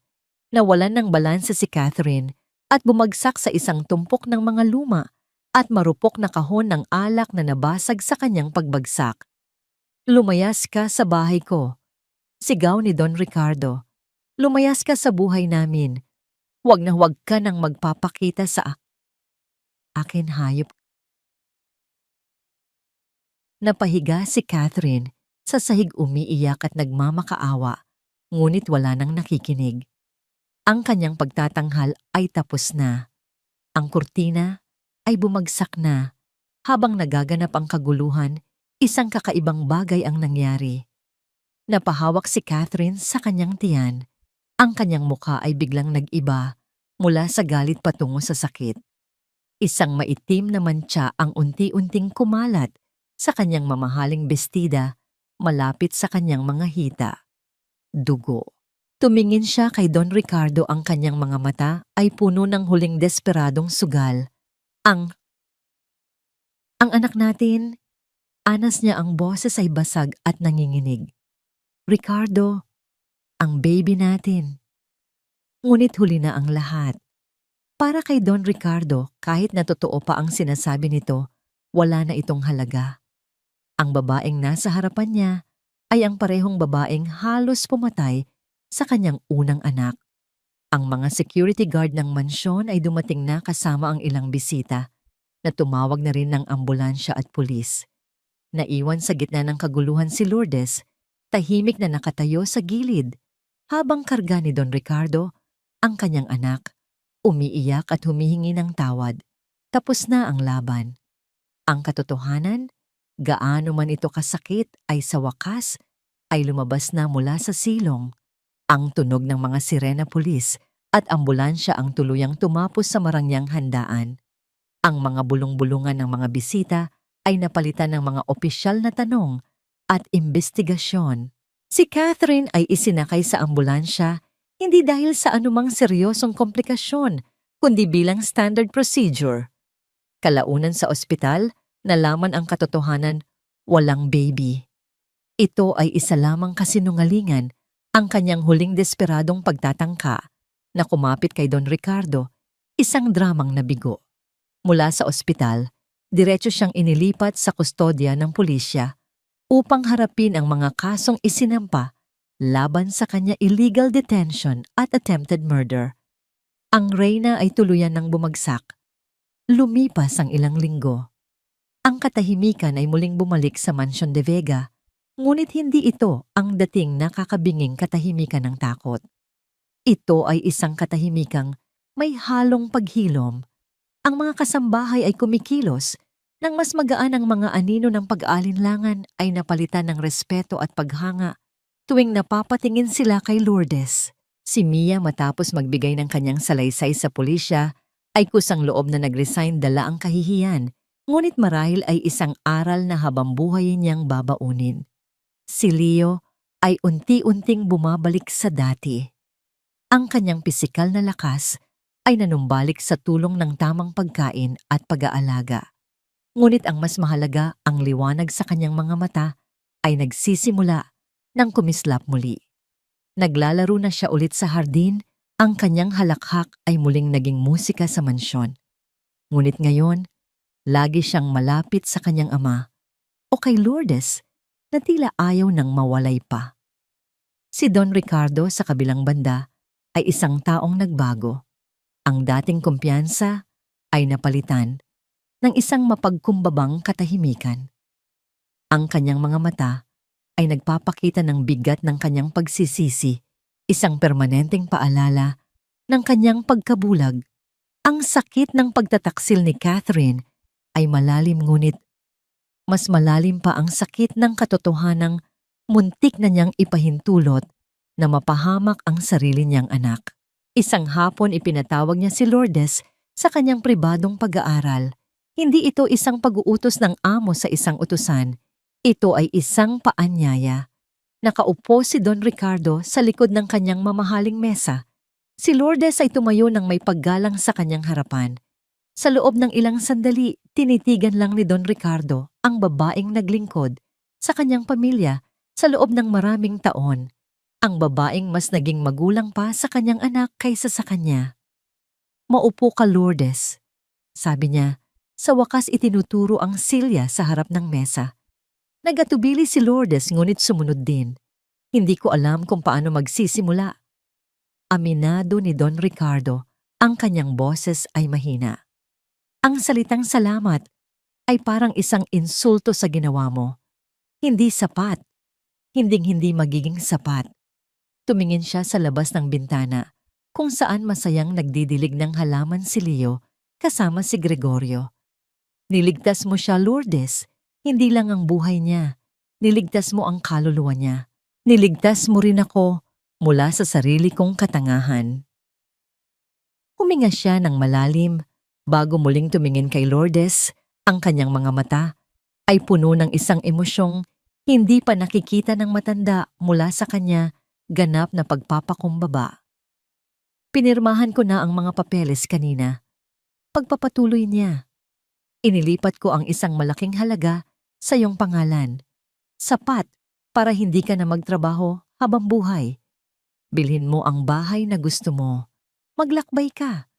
Gawin mo ang lahat ng hindi mo nagawa." Hindi umimik si Lourdes at nag-alinlangan siya sandali. "Pinirmahan ko rin ang isang trust fund para kay Leo. Isang legal na dokumento. At gusto kong ikaw, Lourdes, ang maging legal co-trustee at administrator. Ikaw ang magkakaroon ng kapangyarihan sa lahat ng bagay na para sa kanya hanggang sa siya'y tumuntong sa tamang edad. Ikaw ang aking partner sa pagpapalaki sa kanya, hindi bilang isang kasambahay, kundi bilang pamilya." Doon na bumagsak ang mga luha ni Lourdes. Hindi luha ng lungkot, kundi luha ng ginhawa ng katarungan at ng isang pagkilalang hindi niya inaasahan. "Ang mansyon pong ito ang aking tahanan, senyor," sabi niya sa basag na boses. "At ang pag-aalaga kay Leo ang aking buhay. Iyon lang po ang kabayarang kailangan ko." Ngumiti si Don Ricardo, isang tunay na ngiti sa unang pagkakataon. "Alam ko. Kaya nga ikaw ang karapat-dapat sa lahat ng ito." Ang huling eksena ng kwento ay hindi sa loob ng marangyang mansyon, kundi sa ilalim ng isang malaking puno ng mangga sa hardin. Ang araw ay papalubog, nagbibigay ng isang ginintuang liwanag. Nakaupo si Lourdes sa isang silyang yantok, binabasahan ng kwento si Leo na nakasandal sa kanyang kandungan. Ang libro ay tungkol sa isang matapang na kabalyero na nagligtas sa isang prinsipe mula sa isang masamang mangkukulam. Si Gregorio, mula sa di kalayuan, ay nagmamasid sa kanila habang dinidiligan ang mga rosas ni Senyora Estrella. Si Don Ricardo naman ay nakatayo sa bintana ng kanyang pag-aaral, pinapanood ang 3 taong pinakamahalaga sa kanya. Ang liwanag pagkatapos ng dilim ay dumating na. Hindi ito isang nakakasilaw na liwanag, kundi isang mainit at banayad na sinag, isang liwanag na nagmumula sa katapangan, pinatibay ng katapatan at nagpapahiwatig ng isang bagong simula na itinayo, hindi sa mga kasinungalingan, kundi sa pundasyon ng hindi matitinag na pagmamahal. Ang hustisya ay naibigay na hindi sa pamamagitan ng kapangyarihan o pera, kundi sa pamamagitan ng tahimik na dignidad ng isang pusong tumangging sumuko sa kadiliman.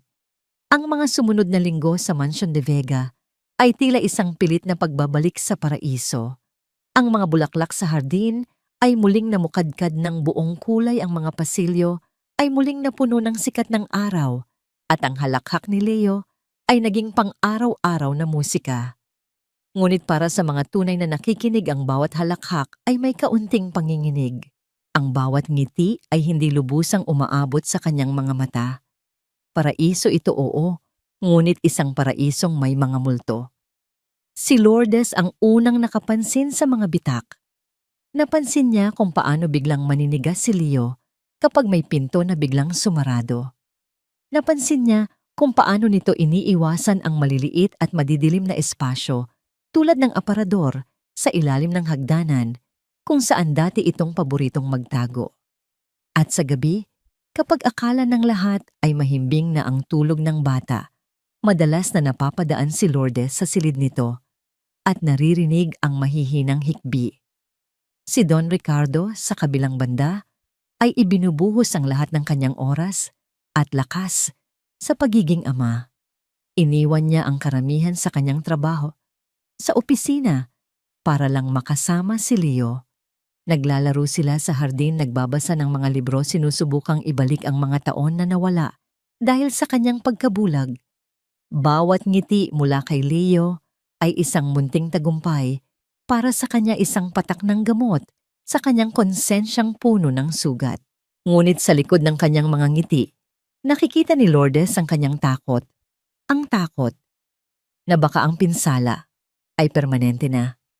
Isang maaraw na Martes, habang sila ay nasa hardin, isang motorsiklo ng isang courier ang huminto sa tapat ng malaking gate. Isang lalaking nakauniforme ang nag-abot ng isang makapal at kulay kapeng sobre. Hindi ito ordinaryong sulat. May selyo ito ng isang kilalang law firm sa Makati para kay Ginoong Ricardo de Vega. Sabi ng courier, tinanggap ito ni Lourdes at agad siyang kinabahan. Ang bigat ng sobre ay tila may dalang masamang balita. Iniabot niya ito kay Don Ricardo na noon ay abala sa pagtulong kay Leo na magpalipad ng saranggola. Nangunot ang noo ni Don Ricardo nang makita ang selyo. Binuksan niya ito. Sa loob ay may ilang pahina ng makakapal na papel, puno ng mga salitang legal na mahirap unawain. Ngunit ang pangalan sa itaas ay malinaw na malinaw, Catherine Sandoval de Vega. Habang binabasa ni Don Ricardo, ang sulat unti-unting naglaho ang kulay sa kanyang mukha. Ang kanyang mga kamay ay nagsimulang manginig. Ang mga salita sa papel ay hindi lamang isang simpleng kaso. Ito ay isang deklarasyon ng digmaan. Ano yan, senyor? Tanong ni Lourdes, hindi na napigilan ang pag-aalala. Inabot ni Don Ricardo ang mga papel sa kanya. Basahin mo. Binasa ni Lourdes. Ang sulat ay mula sa isang attorney, David Reyes, ang abogado ni Catherine. Nakasaad dito na si Catherine ay nagsasampa ng kaso para sa unjust emotional and psychological damages. Ngunit hindi yun ang pinakamasama. Ang pangunahing punto ng petisyon ay mas nakakakilabot. Iginigiit ng kampo ni Catherine na si Ricardo de Vega ay isang negligent and unfit father, na ang kanyang kawalan ng pansin ang direktang sanhi ng trauma ng bata. Sinasabi rin nito na ang kasalukuyang mental state ni Leo ay highly unstable at ang paglalagay ng kanyang kinabukasan at yaman sa kamay ng isang uneducated housemaid, isang hindi edukadong kasambahay, ay isang malinaw na kapabayaan. Ang kanilang hinihiling isang korte ang dapat magtalaga ng isang neutral third-party guardian para pangasiwaan ang lahat ng ari-arian ni Leo. Isang posisyong iminumungkahi nilang dapat ibigay sa isang taong pinagkakatiwalaan ni Catherine habang siya ay pansamantalang hindi makagampan sa kanyang tungkulin bilang ina. Hayop siya. Bulong ni Lourdes, ang kanyang mga kamay ay kukuyom sa galit. Kahit nasa kulungan na, ang mga galamay niya ay humahaba pa rin para manakit. Hindi niya habol ang pera, Lourdes. Sabi ni Don Ricardo, ang boses ay basag. Habol niya si Leo. Gusto niyang patunayan na ako ang may kasalanan. Gusto niyang sirain ako sa paraang pinakamasakit. Sa gitna ng kanilang pag-uusap, lumapit si Leo, hawak ang naputol na pisi ng saranggola. Tatay, nasira po, Adi, sabi nito malungkot. Agad na itinago ni Don Ricardo ang kanyang galit at pinilit ngumiti. Ayos lang yan, anak. Gagawa tayo ng bago. Kinuha niya ang pagkakataong yon para subukang ibalik ang normalidad, para patunayan sa kanyang sarili na mali ang mga paratang sa sulat. Gusto mo bang maglaro? Magtago ka, hahanapin kita, tulad ng dati. Nag-aalangan man, pumayag din si Leo. Tumalikod si Don Ricardo at nagsimulang magbilang. 1, 2, 3. Tumakbo si Leo naghahanap ng taguan. Saglit siyang tumigil sa likod ng malaking puno ng mangga, ngunit lumingon siya at nakita ang maliit na pinto sa ilalim ng grand staircase sa loob ng bahay na bahagyang nakabukas. Madilim doon at masikip. Ang perpektong taguan. Tumakbo siya papasok at isinara ng bahagya ang pinto. Sa loob madilim, tahimik. Ang amoy ng alikabok at lumang kahoy ay kapareho ng amoy sa silong. Bigla ang laro ay nawala. Ang halakhak ay napalitan ng mabilis na pagtibok ng puso. Ang mga pader ay tila gumagalaw papalapit sa kanya. Ang dilim ay tila may bigat dinadaganan ang kanyang dibdib. Hindi siya makahinga. Sami pradi, sigaw ni Don Ricardo. Hahanapin na kita. Nagsimula siyang maghanap masaya, sinusubukang ibalik ang kanilang mga dating laro.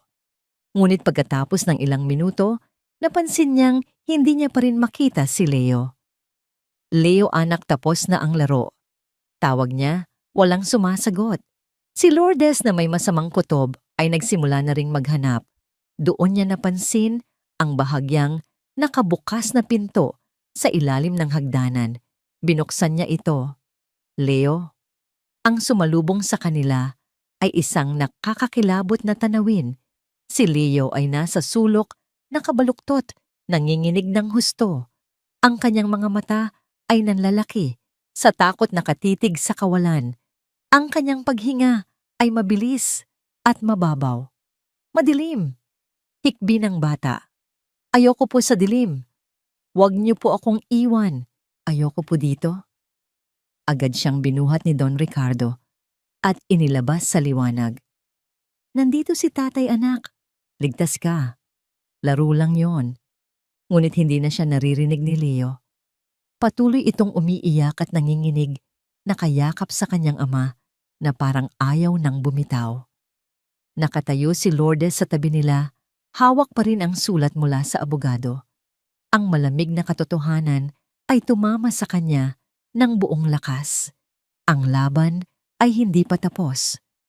Sa katunayan, ito ay nagsisimula pa lamang at ang pinakamatinding kalaban nila ay hindi si Catherine o ang kanyang mga abogado.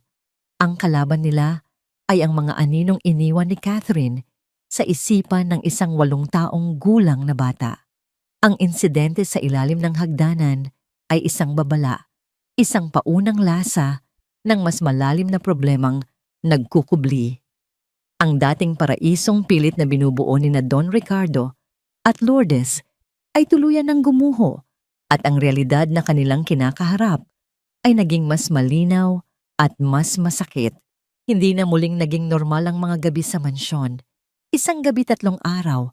Pagkatapos matanggap ang sulat, isang nakakakilabot na sigaw ang gumising sa buong kabahayan. Nagmula ito sa silid ni Leo. Nagunahan sa pagtakbo sina Don Ricardo at Lourdes. Naabutan nila ang bata na nakaupo sa kama pawis, na pawis at umiiyak ng malakas. Leo, anak, anong nangyari? Panaginip lang yan. Sabi ni Don Ricardo, niyakap ang nanginginig na anak. Ang pinto, ang pinto. Sigaw ng bata, nakaturo sa pinto ng kanyang silid. Isasara niya po ulit. Parating na siya. Huwag niyo po akong iiwan. Tumingin si Don Ricardo sa pinto. Nakasara ito tulad ng normal. Ngunit sa isipan ng kanyang anak, ang pinto na yon ay hindi nagbibigay ng seguridad.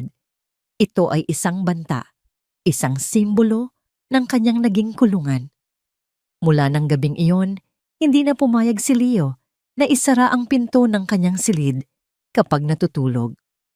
Ngunit ang takot sa dilim at sa mga nakasarang pinto ay simula pa lamang. Ang trauma ni Leo ay nagsimulang magpakita sa iba't ibang paraan. Nagsimula siyang maging labis na matatakutin. Ayaw na niyang maligo ng mag-isa. Kapag nawala sa paningin niya si Lourdes o ang kanyang ama, Kahit isang saglit lang agad siyang natataranta at tumitili. Ang dating masayahing bata ay napalitan ng isang batang laging balisa, laging nagbabantay na tila naghihintay sa pagbabalik ng halimaw. Ang pinakamasakit para kay Don Ricardo ay ang mga pagkakataong bigla na lang tititig sa kawalan si Leo, ang mga matay walang buhay na para bang bumabalik siya sa madilim na silong na iyon. Sa mga sandaling iyon nararamdaman ni Don Ricardo ang 1,000,000 tinik sa kanyang puso. Sinusubukan niya itong kausapin yakapin, ngunit para siyang yumayakap sa isang manika na walang emosyon. Ang mga pangyayaring ito ay nagdulot ng mabigat na pasanin kay Don Ricardo. Sa araw, pinipilit niyang maging matatag para sa kanyang anak. Ngunit sa gabi, kapag mag-isa na lang siya sa kanyang silid, doon siya binabagabag ng kanyang mga demonyo. Ang mga salita sa sulat ng abogado ni Catherine ay umuulit-ulit sa kanyang isipan, negligent and unfit father. Kasalanan ko ito, Lords. Sabi niya isang gabi, habang sila'y nag-uusap sa sala, matapos patulugin si Leo. Hawak niya ang isang baso ng alak na hindi naman niya iniinom. Masyado akong nabulag. Hinayaan kong mangyari ito. At ngayon si Leo ang nagbabayad.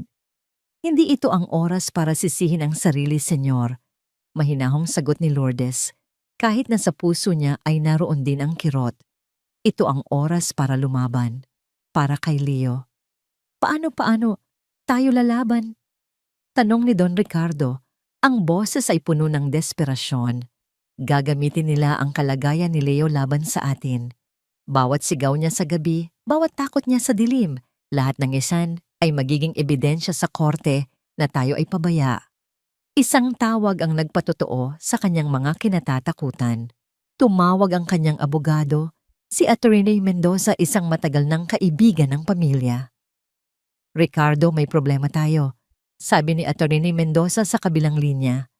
Ang kampo ni Catherine ay nag-file ng motion para sa isang child psychological evaluation na isasagawa ng isang independent expert.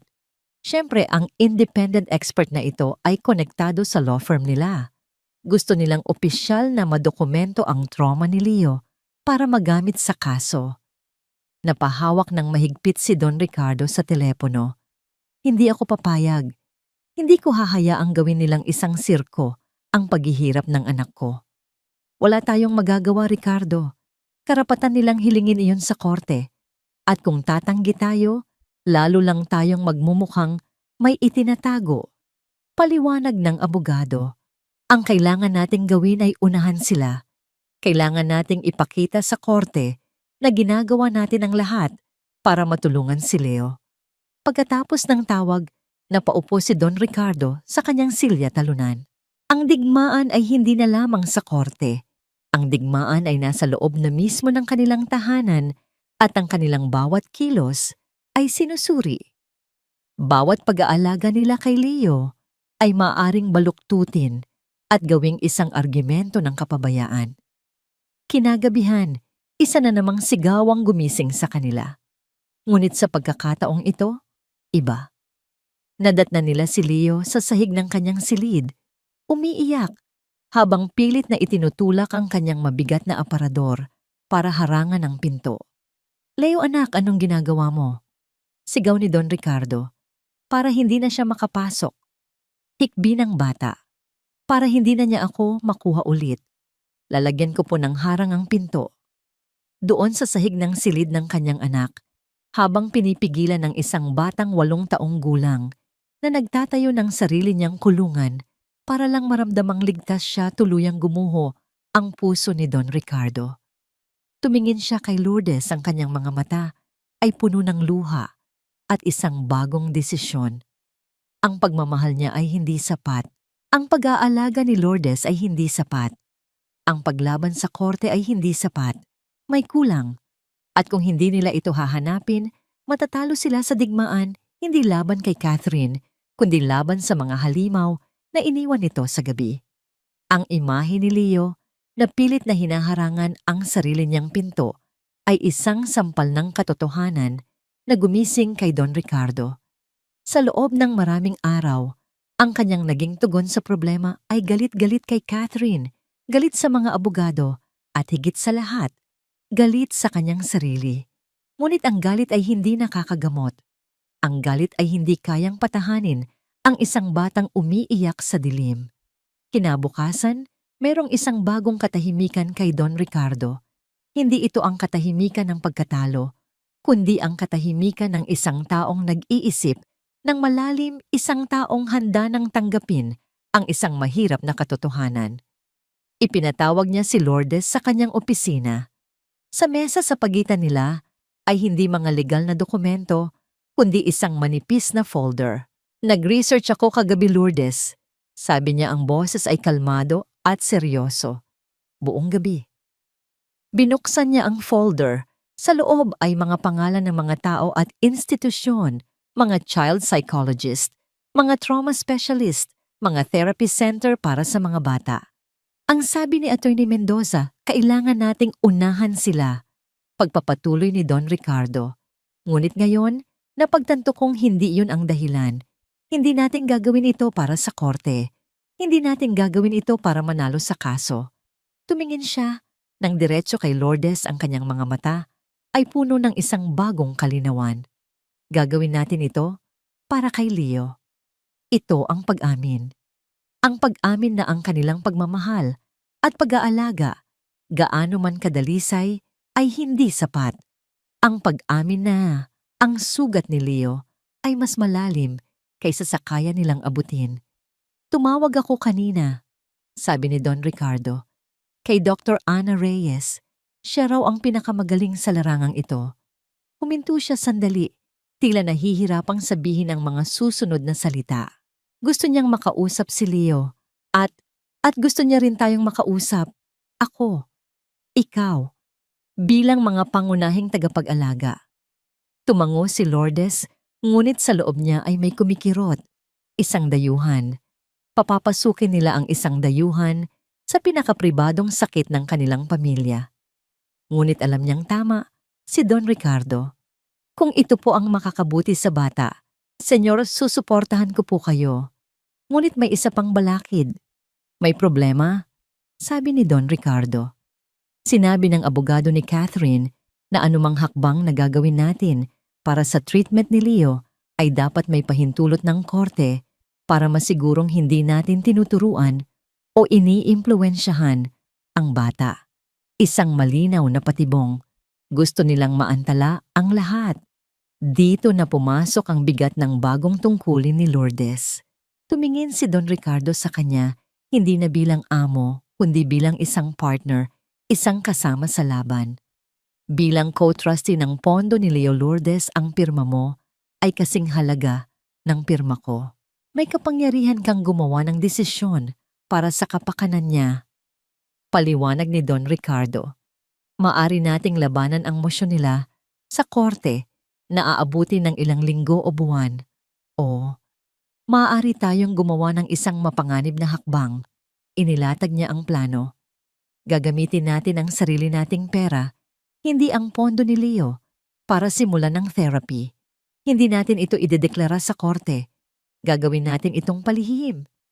Isang malaking sugal. Kung malaman nila, gagamitin nila ito laban sa atin. Sasabihin nihing may itinatago tayo. Sasabihin nilang nilalabag natin ang utos ng korte. Ang desisyon ay nakasalalay sa kanilang dalawa. Sa isang banda, ang ligtas na daan, sundin ang proseso ng korte, kahit na mga hulugan ito ng mas matagal na paghihirap para kay Leo. Sa kabilang banda, ang mapanganib na daan, suwayin ang sistema para sa agarang kapakanan ng bata. Tinitigan ni Lourdes ang mga pangalan sa folder. Tinitigan niya ang mukha ni Don Ricardo na puno ng pag-aalala, ngunit meron ding determinasyon. At higit sa lahat, inalala niya ang mukha ni Leo, puno ng takot, habang tinutulak ang aparador para harangan ang pinto. Ano po ang panganib, Senyor? Tanong ni Lourdes. Maari tayong matalo sa kaso. Maari nilang gamitin ito para tanggalin ang kustodya ko. at maaari ka nilang tanggalin bilang trustee. Mawawala sa atin ang lahat. Tapat na sagot ni Don Ricardo. Isang mahabang katahimikan ang namagitan sa kanila. Ang bigat ng mundo ay tila nasa balikat ni Lourdes. Ang dating simpleng kasambahay ay kailangan na ngayong gumawa ng isang desisyon na magtatakda sa kinabukasan ng pamilyang kanyang pinaglilingkuran.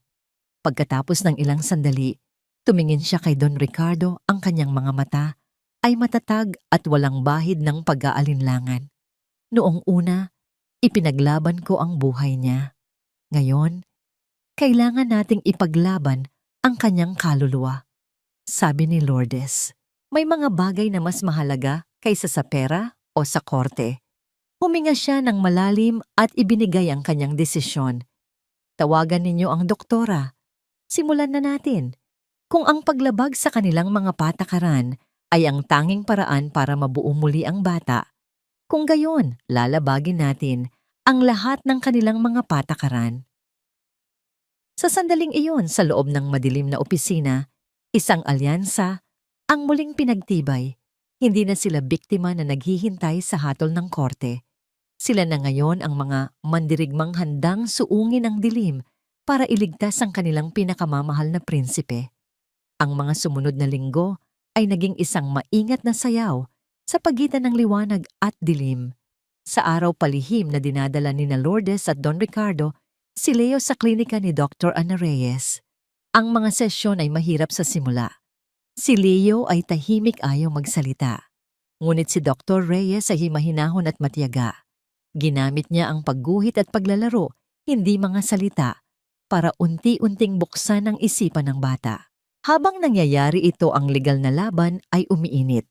Si Attorney David Reyes, ang tuso at walang awang abogado ni Catherine, ay nagtagumpay sa pagkuha ng petsa para sa isang preliminary hearing tungkol sa kustodiya at pangangasiwa ng yaman ni Leo. Ito na ang kanilang unang paghaharap sa korte. Sa araw ng pagdinig, ang courtroom ay malamig at tahimik. Sa isang panig si Don Ricardo, nakasuot ng madilim na suit, ang muka ay seryoso. Sa tabi niya si Lourdes, suot ang isang simpleng bestida. Ang kanyang presensya ay nagbibigay ng tahimik na lakas. Sa kabilang panig si Attorney Reyes, makinis at puno ng kumpiyansa na may dalang isang tumpok ng mga dokumento. Si Catherine ay hindi naroroon, ngunit ang kanyang anino ay ramdam na ramdam sa buong silid. Sinimulan ni Attorney Reyes ang kanyang atake. Ipiniresinta niya ang mga ulat ng mga guro, ang mga testimonya ng ilang dating kasambahay na binayaran niya lahat ay nagpapatunay sa erratic and unstable behavior ni Leo. Ipinakita niya ang mga litrato ng batang mukhang malungkot. Bawat ebidensya ay idinisenyo para ipinta ang isang larawan, isang batang nasisira sa ilalim ng pangangalaga ng isang pabayang ama at isang walang alam na katulong. Your Honor, sabi ni Attorney Reyes sa isang madramang boses, ang batang si Leo de Vega ay isang biktima. Biktima ng krimen ng aking kliyente. Oo, ngunit ngayon, siya ay nagiging biktima sa pangalawang pagkakataon dahil sa kapabayaan ng kanyang ama. Hinihiling namin na ilipat ang pansamantalang kustodya at pangangasiwa ng kanyang yaman sa isang neutral na partido na itatalaga ng korte para masiguro ang kanyang kapakanan habang ang ama ay sumasailalim sa masusing imbestigasyon. Pagkatapos ay dumating ang sandaling kinatatakutan ni Don Ricardo. Ipinatawag ni Attorney Reyes si Lourdes sa witness stand. Ang mga tanong ay mabilis at puno ng patibong. Tungkol sa kanyang edukasyon, tungkol sa kanyang karanasan sa pananalapi, tungkol sa kanyang kasaysayan ng karahasan na tinutukoy ang pagsampal niya kay Catherine. Bawat tanong ay idinisenyo para ipamukha sa hukom na siya ay hindi karapat-dapat. Ginang Lourdes na tanong ni Attorney Reyes, ang kanyang boses ay puno ng pang-aalipusta. Hindi ba't totoo na sa gabi ang bata ay sumisigaw pa rin, na siya ay nagpapakita ng matinding takot sa dilim? Ano ang ginawa ninyo tungkol dito, bukod sa pagyakap sa kanya? Huminga ng malalim si Lourdes. Ito na. Tumingin siya sa hukom isang matandang babae na may matalas na mata. Opo, totoo po na ang bata ay dumadaan sa isang napakabigat na pagsubok. Sagot ni Lourdes, ang kanyang boses ay kalmado at matatag. At bilang mga nag-aalaga sa kanya, ang unang hakbang na ginawa namin ay aminin sa aming sarili na kailangan namin ng tulong. Anong tulong, tanong ng abogado na tila may naamoy na dugo. Humingi po kami ng tulong mula kay Dr. Ana Reyes, isang respetadong child psychologist. Patuloy ni Lourdes. Sa ilalim ng kanyang gabay, natututunan namin kung paano tulungan si Leo na harapin ang kanyang mga takot. Natututunan namin na ang paggaling ay hindi isang mabilis na proseso, kundi isang paglalakbay. Nagulat si Attorney Reyes. Hindi niya ito inaasahan. At kailan ninyo sinimulan ang therapy na ito? May pahintulot ba ito mula sa korte? Sinimulan po namin ito 3 linggo na ang nakalipas. Tapat na sagot ni Lourdes, at ginawa po namin ito nang walang pahintulot ng korte dahil ang trauma, Your Honor, ay hindi naghihintay ng court order. Ang sakit ng isang bata ay hindi maaaring ipagpaliban para sa legal na proseso. Isang bulungan ang umalingaw-ngaw sa courtroom. Si Attorney Reyes ay ngumisi. Ito na ang kanyang pagkakataon. So inaamin ninyo na nilabag ninyo ang patakaran ng korte. Ipinapakita lang nito ang inyong kawalan ng respeto sa batas. Ngunit bago pa makasagot si Lourdes, isang pinto sa likod ng courtroom ang bumukas. Pumasok si Atty. Mendoza at sa likod niya ay isang babae, si Dr. Ana Reyes. Your Honor, with your permission, I'd like to present an expert witness, sabi ni Atty. Mendoza. Sa loob ng sumunod na kalahating oras, ipinaliwanag ni Dr. Reyes ang kalagayan ni Leo. Hindi niya ibinahagi ang mga pribadong detalye ng kanilang sesyon, kundi ang pangkalahatang proseso ng trauma at paggaling. Ang desisyon ni Ginoong De Vega at Ginang Lourdes na humingi agad ng tulong kahit na ito'y may legal na panganib ay hindi isang tanda ng kapabayaan, paliwanag ng doktora. Sa aking profesional na opinyon, ito ay isang tanda ng pinakamataas na antas ng pagmamahal at pag-aalala para sa kapakanan ng bata. Pagkatapos ibinigay niya ang kanyang huling suntok. Your Honor, dinala ko po ang isang bagay na sa tingin ko'y mahalaga. Inilabas niya ang isang malaking papel. Isa itong drawing. Ang gumuhit ay si Leo mula sa kanilang huling sesyon. Ang drawing ay nagpapakita ng 3 tao na magkakahawak kamay sa ilalim ng isang malaking araw. Isang matangkad na lalaki, isang maliit na bata sa gitna, at isang babae na may kulay abong buhok. Sa ilalim nito ay may isang salitang nakasulat sa sulat kamay ng isang bata, pamilya. Ang paggaling ni Leo ay nagsimula na, sabi ni Dr. Reyes. At ito ay dahil nasa isang kapaligiran siya na puno ng suporta, pag-unawa at pagmamahal. Ang paghiwalay sa kanya mula sa 2 taong ito sa pinakakritikal na yugto ng kanyang paggaling ay magiging mas malala pa kaysa sa pinsalang na idulot ng orihinal na trauma. Katahimikan. Tumingin ang hukom sa drawing. Tumingin siya kay Lourdes. Tumingin siya kay Don Ricardo na ngayon ay tahimik na lumuluha. At pagkatapos, tumingin siya kay Attorney Reyes. Abogado. Sabi ng hukom, ang kanyang boses ay walang emosyon, ngunit may bigat. Ang petisyon ay ibinabasura. Ang kasalukuyang kaayusan ng kustodya at pangangasiwa ay mananatili. Ang susunod na pagdinig ay itatakda pagkatapos ng 6 na buwan para suriin ang progreso ng bata. Tila gumuho ang mundo ni Attorney Reyes. Natalo siya hindi ng legal na argumento, kundi ng isang simpleng drawing ng isang bata. Paglabas nila ng courtroom, ang sikat ng araw ay tila mas maliwanag. Niyakap ni Don Ricardo si Lourdes, isang yakap hindi ng amo, kundi ng isang kapatid, isang kasama sa tagumpay.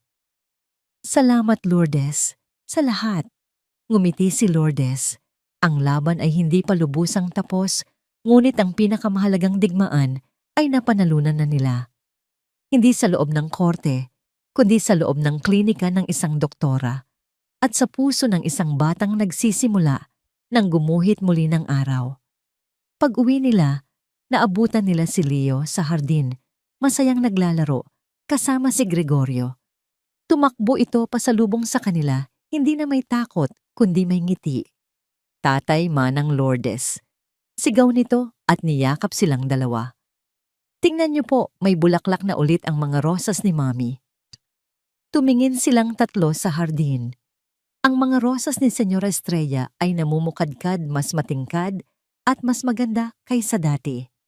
Isang simbolo na kahit sa pinakamatinding dilim ang liwanag at pag-asa, ay palaging makakahanap ng paraan para muling sumibol.